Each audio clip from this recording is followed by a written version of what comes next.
There's one car that, since being invented, has always been offered with at least one big thirsty V8 engine option. In its earlier days, drivers were lucky if they got 20 mpg, but that didn't matter because it made them feel like they owned the road. It's the SUV that created the whole SUV sector. It's a luxury car through and through that has firmly retained its off-roading roots.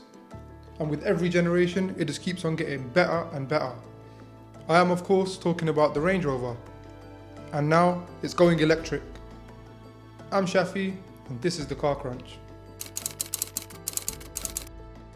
Before we get into it, subscribe to the channel if you like our videos and help us get to 1,000 subscribers by the end of the year.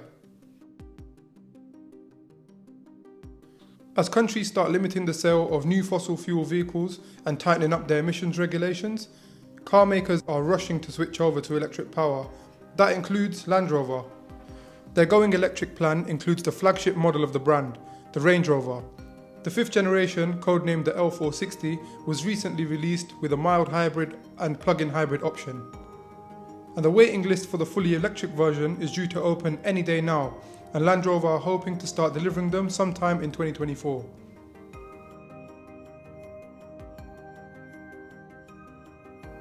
The biggest factor holding people back from buying EVs is the range anxiety, especially if you're a person that does a lot of long journeys through areas without much EV charging available. For so long we've built up an infrastructure of fuel stations where it takes just a few minutes to fill up your tank and get back on the road. So for the Range Rover EV to be successful, I think it will need a range of at least 300 miles, and an option to have an extended range of 400 plus miles would be nice as well. Now this presents quite a few engineering challenges. It'll be interesting to see how Land Rover keep the weight down and how the handling and off-roading will differ between the V8 version and the EV. All 5th gen Range Rover models are based on Land Rover's MLA Platform, the modular longitudinal architecture platform, which is built for plug-in hybrid, mild hybrid and full EV vehicles. Not much has actually been confirmed yet in terms of technical details, but the MLA platform can take 2 motors for a 4-wheel drive system, one for the back axle, one for the front. Now it just depends on the size of the battery for the range and the size of the motors for the power figures.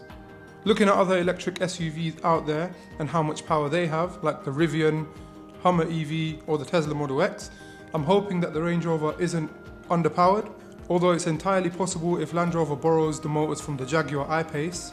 The I-Pace is a fast car, it has around 400 horsepower, but it's not really a match for an 835 horsepower Rivian R1T. With that being said, 400 horsepower would be enough for the majority of new Range Rover buyers. The most off-roading they'll do is putting one side of the car on the curb when parking on a tight road, and they'll rarely ever go above 80 miles an hour, especially with the amount of speed cameras everywhere. Speaking of off-roading, the Range Rover EV might even have a better wading depth than some of the internal combustion models, as it doesn't have an engine that needs air, and it's not limited by the engine's ability to run as it should when it's turned on a steep angle. In an interview with Auto Express, the designer of the Range Rover EV said that Land Rover bosses are looking to push the Range Rover further up market due to increased competition in the segment from the likes of the Bentley Bentayga and the Rolls-Royce Cullinan. With that being said, we can expect the Range Rover EV to also be further up market cost-wise, potentially starting at around £150,000 or $200,000. Now that is a big jump from what it is at the moment, but the general trend has shown that EV versions of vehicles are a little bit more expensive. That's without the whole being a little bit more up market side of things. And what I've also noticed is that EVs are depreciating hard.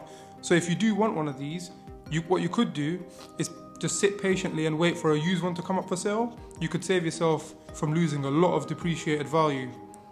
Although you might miss out on some of the tax benefits from buying a used EV instead of a new one. Personally, I really hope the Range Rover EV lives up to the Range Rover name and reputation. But will it be enough to sway people from the V8 beasts? Let me know what you think in the comments.